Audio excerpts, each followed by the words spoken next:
I am continuing my reading. What I'm doing in this series is to read through the entire standard works of the Church of Jesus Christ of Latter-day Saints. This consists of the Bible, the Book of Mormon, the Doctrine and Covenants, and the Pearl of Great Price. I am reading in a chronological order of events, not according to publication or volume, so I will be skipping around a bit as I move along. So we continue now in the Book of Alma. We're reading the story of Alma himself, Alma the Younger, in the reign of the judges in Zarahemla. We just read about the Amalekite rebellion and a few battles with the Lamanites. That was in the 5th year of the reign of the judges. Mosiah's sons, Ammon, Aaron, Omner, Himni, and their brethren Molokai and Alma are still down in the south preaching to the Lamanites, and many Lamanites are being converted. They've been down there this whole time. And so, of course, the Lamanites that joined Amalekite were not the Lamanites that were converted. They were a different group. We continue now in chapter 4. Now, one thing we have to remember again, Alma was the leader of the army. As chief judge, he led the army. He was wounded in battle, and so in the second battle he had to send somebody else out. The first battle he gets wounded. In the second battle he has to send the army out without him. Remember that as we read chapter 4. Alma baptizes thousands of converts. Iniquity enters the church, and the church's progress is hindered. Nephihah is appointed chief judge. Alma, as high priest, devotes himself to the ministry.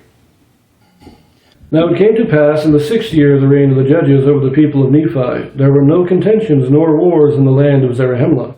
But the people were afflicted, yea, greatly afflicted, for the loss of their brethren, and also for the loss of their flocks and herds, and also for the loss of their fields of grain, which were trodden under foot and destroyed by the Lamanites. And so great were their afflictions, that every soul had cause to mourn, and they believed that it was the judgments of God sent upon them because of their wickedness and their abominations. Therefore they were awakened to a remembrance of their duty. And they began to establish the church more fully, yea, and many were baptized in the waters of Sidon, and were joined to the church of God. Yea, they were baptized by the hand of Alma, who had been consecrated the high priest over the people of the church by the hand of his father Alma. And it came to pass in the 7th year of the reign of the judges, there were about 3,500 souls that united themselves to the church of God and were baptized. And thus ended the 7th year of the reign of the judges over the people of Nephi. And there was continual peace in all that time.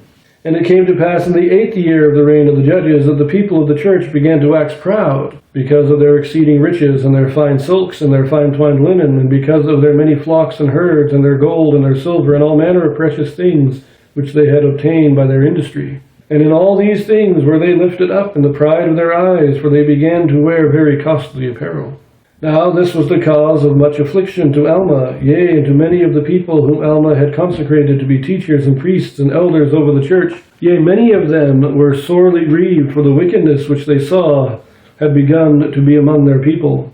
And they saw and beheld with great sorrow that the people of the church began to be lifted up in the pride of their eyes, and to set their hearts upon riches and upon the vain things of the world, that they began to be scornful one towards another.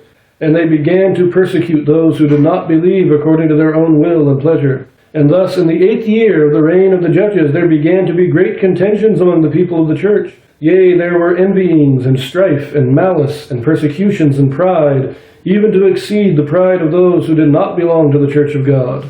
And thus ended the 8th year of the reign of the judges, and the wickedness of the church was a great stumbling block to those who did not belong to the church. And thus the church began to fail in its progress. And it came to pass in the commencement of the 9th year, Alma saw the wickedness of the church, and he saw also that the example of the church began to lead those who were unbelievers on from one piece of wickedness to another, thus bringing on the destruction of the people. Yea, he saw great inequality among the people, some lifting themselves up with their pride, despising others, turning their backs upon the needy and the naked, and those who were hungry, and those who were athirst, and those who were sick and afflicted. Now this was a great cause for lamentations among the people, while others were abasing themselves, succoring those who stood in need of their succor, such as imparting their substance to the poor and the needy, feeding the hungry, and suffering all manner of afflictions for Christ's sake, who should come according to the spirit of prophecy.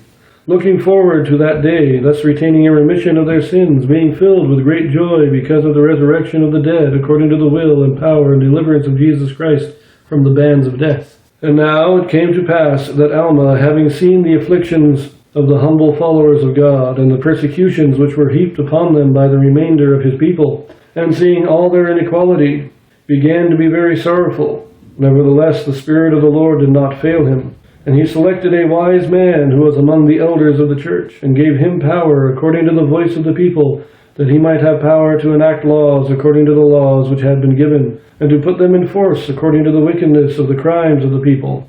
Now this man's name was Nephihah, and he was appointed chief judge, and he sat in the judgment seat to judge and to govern the people. Now Alma did not grant unto him the office of being high priest over the church, but he retained the office of high priest unto himself. But he delivered the judgment seat unto Nephihah, and this he did, that he himself might go forth among his people, or among the people of Nephi, that he might preach the word of God unto them, to stir them up in remembrance of their duty, and that he might pull down by the word of God all the pride and craftiness, and all the contentions which were among his people, seeing no way that he might reclaim them, save it were in bearing down and pure testimony against them.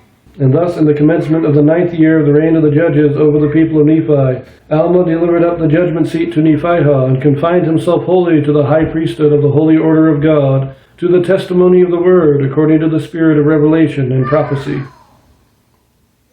Contentions and wickedness entering the church. Now this starts off after the whole wars of the 5th year of the reign of the judges. In the 6th year, we have a lot of people turning to God, and in the 7th year, there are many thousands who are converted and baptized. Moving into the 8th year, we have a lot of contentions, a lot of pride, as it says. Now, I don't think these are the new members, the people who were just baptized. Some of them maybe, but I think most of these are older, are probably actually the children of the older members. Remember, King Benjamin's address was in the year 121 BC. We are now in approximately 82 BC. So we're talking 40 years later. These are the people, these are the children, either those that were too young to understand Benjamin, or that not yet born.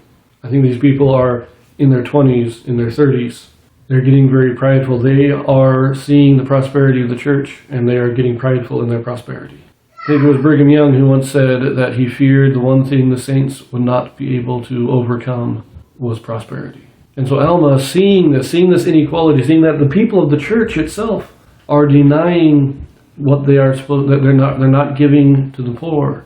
They're not helping their fellow man. They're not raising each other. Remember, before, everybody helped each other. They helped raise each other up, and the church kind of had an equality where all the members, they were all elevated. They all became better off, but they became better off together. And now we get this inequality where some people are refusing to help others. And so those who are able to get more, get more. And instead of it, we no longer have this camaraderie of raising each other up. That's when Alma decides, okay, it's time that I focus all my effort in the ministry. By dividing his time between the judgment seat and the ministry, he couldn't do what was fully needed. And so he gives the judgment seat to Nephihah. Now notice that this is according to the voice of the people. Alma isn't just saying, okay, I don't want to be judge anymore, here's your new judge. No, he says, I am nominating this man to be judge. I think this man would be a great judge for you. And the voice of the people say, okay. He doesn't just arbitrarily appoint Nephihah to be judge. He has kind of a special election saying, I can't be judge anymore. This is who I think should take my place. And they vote him in. And then Alma goes and does the ministry. Now we're going to read about Alma's ministry next. So I will see you there.